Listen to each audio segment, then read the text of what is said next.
Hello, welcome to today's video. I wanted to come on here and talk a little bit about the importance of spending time alone, spending time with yourself, because I feel like I've got a lot of experience with that, and I thought I'd just do a little bit of a waffling, rambling chat about my thoughts on that, because I've seen a lot of conversations online about it recently, and I thought I might add some of my own thoughts to the discussion. Right now I'm sat in a field by my house. It's beautiful out, the sun just came out and might go behind another cloud, so if the lighting changes in this video, I'm sorry.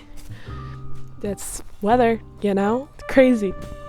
Also, if you see me glancing around a lot, it's not because maybe I'm not supposed to be here, I don't know, but I'm always nervous that there's people who could walk by, so we'll see how far we get if a person walks by. Anyways, let's start the chat. I've always been the type of person that prefers spending a lot of time alone, and that doesn't mean that I'm entirely introverted. I do love the people that I have in my life, and I do love spending as much time as I can with them. Saying that, I have a very select few people that I could spend all day, every day with, and I like it like that. That's the best for my energy levels. I used to be the kind of person who made friends with everyone, had a foot in every friend group, you could say, and then I realized that really wasn't good for my energy.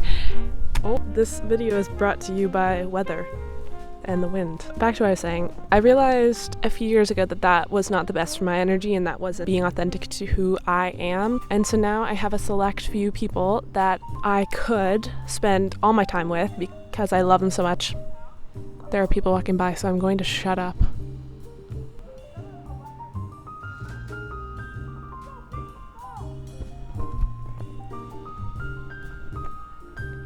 So yeah, I used to have a foot in every friend group and realized that was not my vibe, and so now I have one or two really solid friends that I like to see every week and when our schedules match up. But other than that, I really, really enjoy my alone time, and it's very sacred to me and it's very important to me, and I used to feel a lot of shame that didn't come from me but that was projected onto me by others about spending time alone. I'm still learning how to love it as much as I could, and it can be hard spending time alone because you're not able to be as distracted from your thoughts. Spending time alone can also be difficult depending on where you are in life and what's going on, because you don't have people to distract you. So I do pick and choose the time that I like to spend alone, but I feel I am just more grounded when I spend a lot more time alone to myself, doing the activities that I love. And some of those activities, I will list them maybe here, if I can do that. Who knows my editing magical capabilities, but if I'm extra magical when I'm editing this video, there will be a list of the activities that I love doing alone. So maybe you, too, can try them, enjoy them, or relate to them. First activity that I love doing alone is reading, obviously. I freaking love reading. It's like the most relatable thing. I'm not unique for saying this. I do love kind of making, not an event out of reading, but making it a little bit more special than just laying in my bed, reading a book, just for shits and giggles. I like to pack a blanket, walk to a field, bring some snacks, and read in the sun until I feel like I'm ready to go home. I don't know. I love reading outside, and it kind of just makes the whole experience a lot more special. It gets me out of my house, makes me feel like a bit of a kid again. It makes me feel like I'm in my own world. I can really escape into the book and into the story when I'm reading outside alone in nature. So that's one of the things that I love to do alone. Another thing that I love to do alone is going to a cafe, and I know that this is something that a lot of people don't like to do alone, is going and doing things alone in public, especially in spaces where you are consuming food or drinking. And I get that. I still understand the anxiety, and I especially used to understand that anxiety. I used to have horrendous social anxiety. I still have it, but I have the tools to manage it now. But I really do like going to a cafe and treating myself to a little snack, to a little coffee. It's a beautiful experience. Maybe I bring my computer and I do some writing in that cafe. That's lovely. Write some of my novel, write some poetry, do some reading in the cafe. I think there's people walking by right now, so I'm gonna shut up for just 1 second. So yeah, reading in a cafe, writing in a cafe, buying yourself a little snack, going alone, doing it. Bring some headphones. That always helps me with the social anxiety part, because if you have headphones on, people are going to be less enticed to maybe talk to you because they see that you are busy, especially if you are writing or reading a book. And also headphones help with the overstimulation, the sensory part of that experience, which is another big part of why I have had a harder time going alone to cafes or just going out into these public spaces. Coffee shops can be a lot louder. Headphones are a must for me, and keeping myself busy with a book or my computer to write on is great. The next thing I like to do is picnics, and I love picnicking with friends. I never really picnic by myself. I used to a lot, and I feel like, I guess it kind of depends. I really do enjoy picnicking with other people. I think it just is like the sweetest. It's like my favorite activity ever, to picnic with another person, because you get to make snacks for them or like bake something and pack something that you know that they would like, and just have that experience and lounge around like some cats in the sun together. But I do really like to picnic by myself. I feel like all of these themes and all these activities are very related, because they all involve going out with a book and food. It's like I'm a tourist or something, I don't know. It's totally not on brand for me at all to do these things. Anyways, that's another thing that I love to do. I will definitely say that I'm hyper aware of my privilege of where I live and my ability to do these things, and not just that, but my ability to have time and the means to do them. And that's why I'm not really being like, you should go on a shopping trip by yourself or go on a solo adventure alone, because those things are great. But I also want to make this a video of things that are accessible and that you don't need to spend money on, because to enjoy your own self, I don't think you should have to spend a crazy amount of money or any money at all. I just wanted to point that out. Going out and doing nature photography by yourself is a really lovely activity, and you don't have to live in the most beautiful place ever. You can live in a city and still do this, and that can make it even more fun, because you have to be extra creative depending on what you want to photograph, and just go around, and you don't need anything crazy. Just go around, act like a tourist, act like you've never seen the place that you live before, like you're seeing it with fresh eyes, and take photos with that mindset of being a tourist in your own city, appreciating it, seeing the things that you usually wouldn't notice because you have seen them your entire life or for however long you've lived there.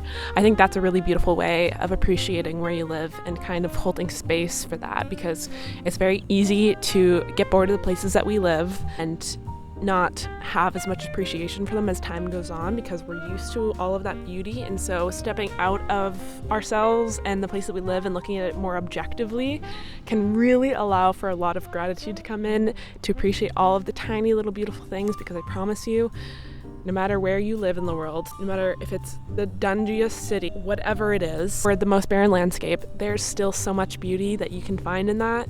You can find beauty in the fact that it is barren. You can find beauty in the fact that there is a culture within the grunginess of a city. There's so much to find, and it's like a little treasure hunt. Speaking of treasure hunts, and speaking of photography, one thing that I like to do with that, if you don't really have any ideas for what you want to take photos of, I like to go out and kind of, before I go out, I will write myself a little treasure map, hunt, list, guide, whatever you want to call it, for what I want to find and take photos of. And you can be as creative with this as you want. And they don't have to be as obvious and direct as you wrote them down. They can be found in things that make up a shape. They don't have to be the exact shape written on a piece of paper. They can be flowers that make up that shape when you look at them from a certain angle. That's a really fun way to just, enjoy the natural world or even the unnatural world. It's just a beautiful way of appreciation and kind of worship. Make where you live your altar, and everything that has you, worship it. I think that's just another way to, spend time alone and do something creative and have appreciation for the life around you. And it doesn't have anything to do with spending money or, being elaborate and excessive. There's another truck. I'm going to shut up. The truck wants to speak.